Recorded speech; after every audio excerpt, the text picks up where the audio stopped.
ہمارا پہلا امام پہلا خلیفہ ہے، یہ دعویٰ ہے مسلمانوں کا کہ افضل المبشرات الانبیاء، کیا حضور کے بعد اگر کوئی افضل انبیاء میں کے بعد تو وہ ابو بکر صدیق کی ذات ہے۔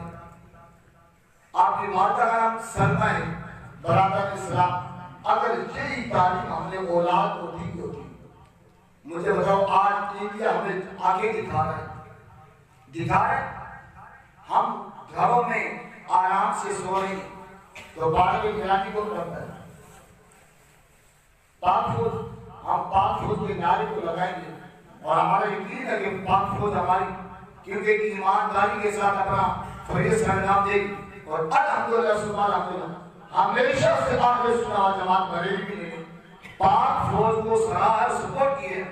جب بھی پاک فوج نے آواز دی آل سنت سب سے پہلے میدان میں کی گئی، یعنی ایک آواز بارہ سے پاک فوج دے کہ اب مسلمانوں جنگ کی ضرورت ہے تو آل سنت انشاءاللہ سب سے پہلے میدان میں ہوگی۔ ہم گھروں میں بیٹھنے والے نہیں، ہم اپنے خطے کی حفاظت کرنا جانتے ہیں کیونکہ ہمارے بڑوں نے یہ زمین حاصل کی تھی اور ہم اس کے محافظ ہیں۔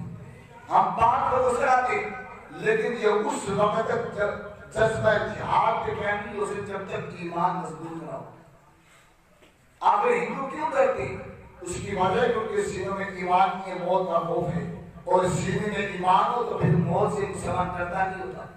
مسلمان کو پتا ہے کہ موت نے کہنا کیا ہے، اس موت نے تو آگے مجھے مصطفیٰ کریم صلی اللہ علیہ وسلم سے ملا دینا ہے، تو ضرورت اس بات کی ہے کہ ہم جناب سیدنا صدیق اکبر ہوں، جناب عمر ہوں، جناب عثمان ہوں، جناب علی ہوں، کوئی بھی صحابی ہو، ہمیں ان کا پورا شجاع آنا چاہیے، پتہ ہونا چاہیے کہ مسلمانوں کا یہ خلیفہ ہے اور یہ خلیفہ کس درجے کا ہے، اس کا نام کیا ہے، نام و نسب کیا ہے، شجرہ کیا ہے، کردار سیرت کیا ہے، تاکہ ہم بتا سکیں اپنی اولاد کو۔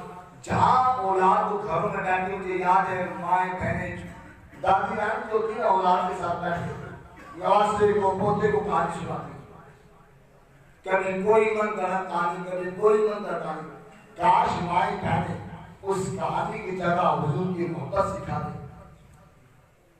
وہاں پہ کہانی میں حضور کی سیرت کا باب بیان کیا ہوتا، خلافہ کی سیرت کا باب بیان کیا ہوتا، خلافہ کے نام بیان کرائے ہوتے۔